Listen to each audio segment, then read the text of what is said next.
Құрметті ұстаздар, мен Мұқаш Рахат Исабайқызы Ахмет Байтұрсынұлы атындағы мектеп бөлімшесінің 1-ші сынып мұғалімі, педагогпын.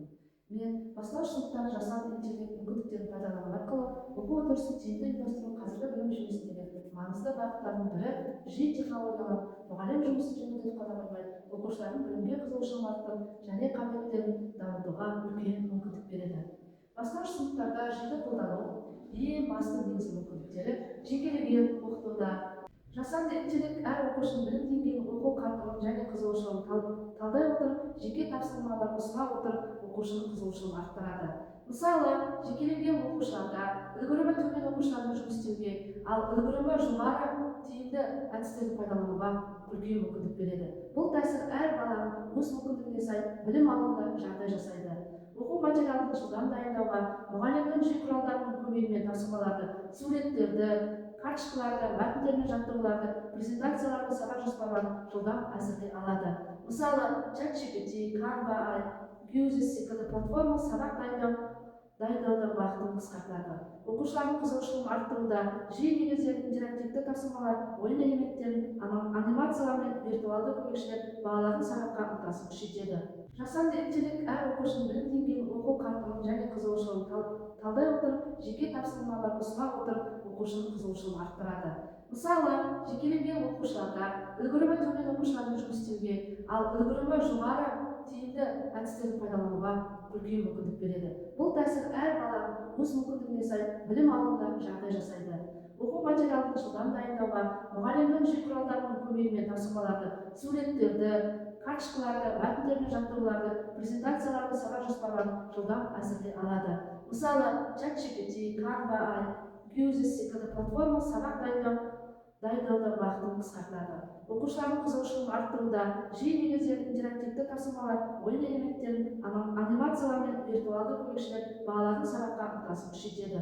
Мысалға келтіретін болсақ, әсіресе бастауыш сынып оқушылары көрнекі пен ойын арқылы тез қабылдайды. Мұнда 1-ші сыныпта оқушы мұғалімдер бәйтерек ойын арқылы өзінің білімін шыңдап отыр. Білім нәтижесін бақылау бағытында оқушылар демалысқа шыққанда, оқушылар қызықтыру бағытында жүйе арқылы біздің мектебіміздің аты берілген Ахмет Байтұрсынұлы атамызбен оқушыларға осындай тапсырмалар дайындадым. Соны мысал ретінде көрсетуге болады. Оқушылар демалысқа кеткенде бір шарты тапсырмалар дайындап қояйық. Иә, солай деп, олар онлайн тапсырмалар болу керек. Дұрыс. Оқушылар демалыс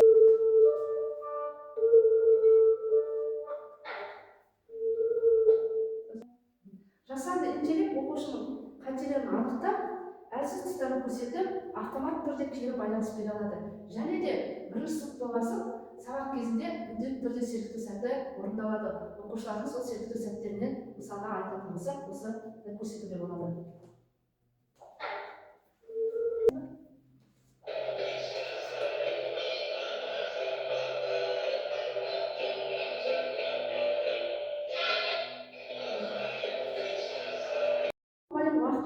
Үнемдеуі және оқу саласының сапасын арттыруға көмектеседі. Инклюзивті білім беруді қажет ететін оқушыларға әртүрлі тапсырмалар беру арқылы, жүйе арқылы оның оқуға деген қызығушылығын арттыруға болады. Жиі ерекше білімді қажет ететін балаларға дыбыстық мәні, автоматты аударма, сөйлемді мәтінді айналдыру сияқты мүмкіндік арқылы қолдау көрсетеді. Сабаққа қолдануға болатын жүйе құралдары, құрал атауы ең көп қазақ. Заман талабына сай әртүрлі жүйе құралдарын пайдаланылады.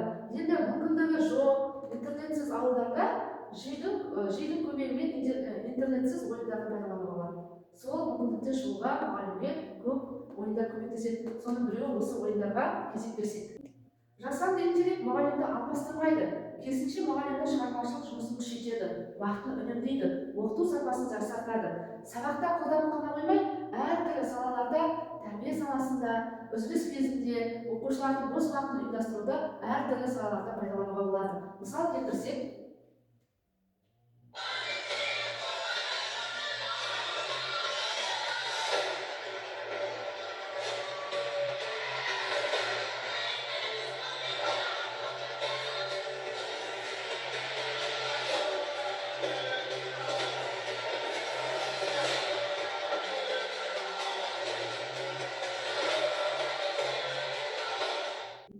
Қорытындылай келе, бастауыш сыныпта жасанды интеллект мүмкіндіктерін пайдалану оқу үдерісін жаңаша ұйымдастыруға жол ашады. Ол оқушылардың танымдық белсенділігін арттырып, сапалы білім алуға мүмкіндік береді. Болашақта жүйе технологияларды дұрыс қолдану білім беру тиімділігінің маңызды факторларына айналады. Тек қана сабақта емес, бос уақытында оқушылардың батырлар кейіпкерлерін енгізу арқылы, жүйе арқылы өздерінің батыр балалардың кейіпкерлерін сомдап шықты оқушылар. Мысалы келтіре отырсақ, оқушылар әртүрлі батырлар.